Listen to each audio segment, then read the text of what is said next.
Hi everybody, I'm Gwendolyn Sterk of Sterk Family Law, and we're privileged today to be part of the Family Guidance Center introduction to various services they offer. And I'm privileged to have Robert Thompson, one of the vice presidents, with me here today. So Robert, tell us a little bit about yourself and your involvement with the Family Guidance Center. I am a licensed clinical social worker. I did my graduate work at Loyola University and did my undergrad at University of Michigan. I come from historically a evidence-based model mindset. So I've been with Family Guidance for 16 years, primarily in our medication-assisted treatment modality, and I've also ran their MISA programs. What's a MISA program? Mental ill substance abuse. Okay, very good. And I also run our Bureau of Prisons program at our Springfield location. Okay. With the Department of Justice. All right, very exciting. So Family Guidance Center has locations throughout the state of Illinois, correct? That's correct. And specifically today we're concentrating on the areas in Joliet as well as the Manteno location. That's correct. So in addition to the other services and there's many services that Family Guidance provides, one of the things that they provide or look to help with is clinical assessments for adolescents. Yes. And that includes care for adolescents as well, isn't that correct? That is correct. Now, can you explain the services that are provided? First, let's talk about that clinical assessment process. Okay. Usually what happens with adolescents, we have what's called immediate access to care. So if you call in, say a parent or a loved one calls in and says, listen, I need to get my child some help. Okay. We have immediate access to care. It means we want to get you in that day or the next day. Fantastic. So within a 24-hour window, we want to get you in there. Right. We do a pre-screen to determine the appropriate level of care, and once we get in, we do a full assessment, an adolescent-based assessment to determine whether it's a substance abuse issue or there's a mental health issue, or both. Right. And if it is a mental health issue, let's start there. Mm-hmm. What kind of services do you provide related to that? Well, related to that, we would determine the appropriate level of care in terms of mental health services, whether it's a severe, mild, or moderate care, and whether there's psychiatric evaluations needed for medication management, or can we just treat you on an outpatient basis. Got it. And if you do have to have that psychiatric evaluation, is that then an inpatient program that's offered, or is it all out? It could be.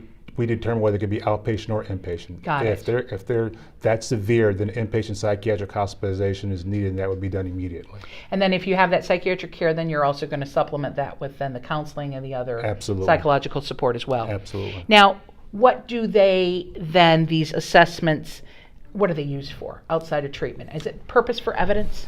Purpose for evidence also, but the challenging part about doing work with the adolescent is you also determine their other needs, ancillary needs that they may have going on with them. Give us an example. School-based related issues. Okay, so fair. if they're under what's called an IEP, an individualized educational plan, we try to match up those services with the adolescent needs. Okay. So we would work closely with the school district that they're in, or the alternative school program that they may be already in, or determine whether they need that program or not.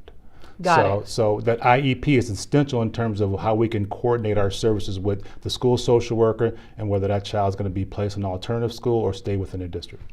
So if they go to an alternative school, then do you work with the alternative school Absolutely. through your system? Absolutely. Work directly and so the with alternative school would be only in the event that the public school would not be able to accommodate, correct? That is correct. So that would be an IEP and also a 504 plan as well? That is correct. So you work directly then with whatever program they have? Exactly. So do you find that sometimes though the individuals are calling and they don't have that type of IEP with the school in place? Yes. So it's not necessarily that it has to be that way? No, it doesn't. It just is one of the things that you would use as a tool? Exactly. And if a child came to you and didn't have an IEP or a 504 plan, you would either suggest it or work with them? We would highly recommend it since they're going to be in the school setting, and primarily most of their days in the school setting. Sure. We want to work closely with them because more times than not they're struggling in school as well. Sure, absolutely. And in addition to that, then with their family structures and the other problems. Yes. So let's talk about that family structure. Do you then bring in the family if necessary? So say you have an adolescence in crisis, do you then incorporate family counseling into that, or is that a separate entity? It's critical.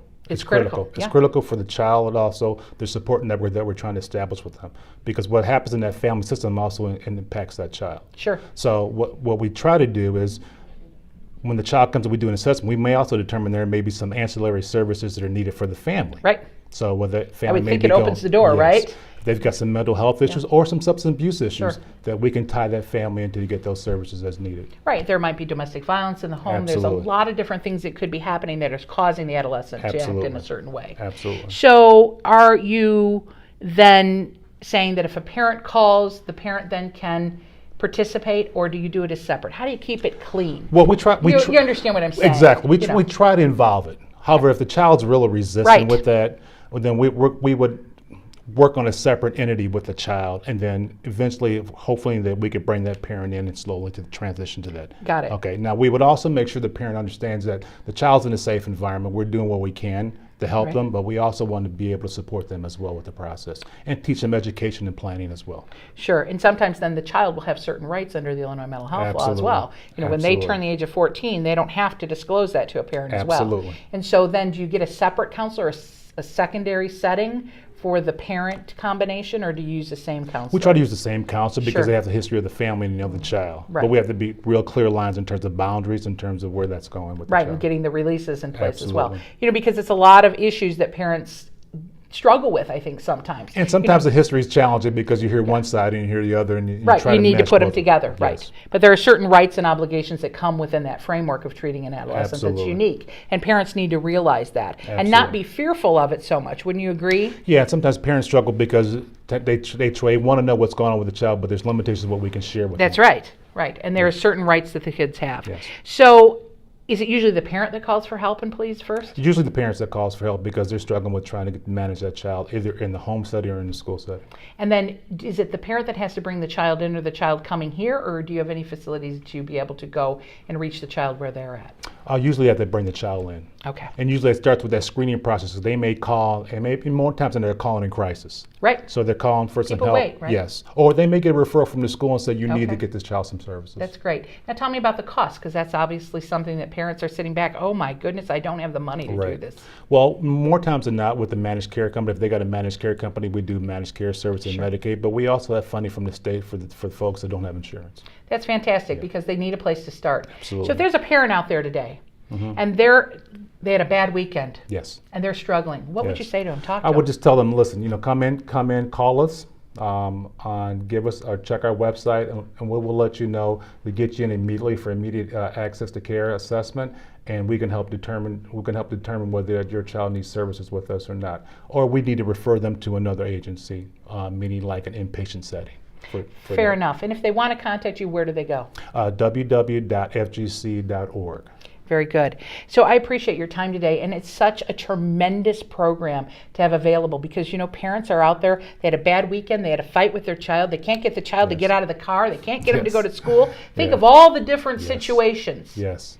And Yeah. they're sitting there, what do I do? Yes. Do I call the police? Do I call a juvenile officer? But here's a great program that's available. So if you're listening today, you're not alone. You're not the first one to go through this battle. You're not going to be the last one. But there's help out there, right? And yes, we can there get is. these problems identified. Absolutely. Work with the school, work with the family, and move forward in a positive way. Absolutely. It's been my pleasure My to pleasure as interview well. you today. Thank I you appreciate very much. everything I that you do. appreciate it. Thank you so much.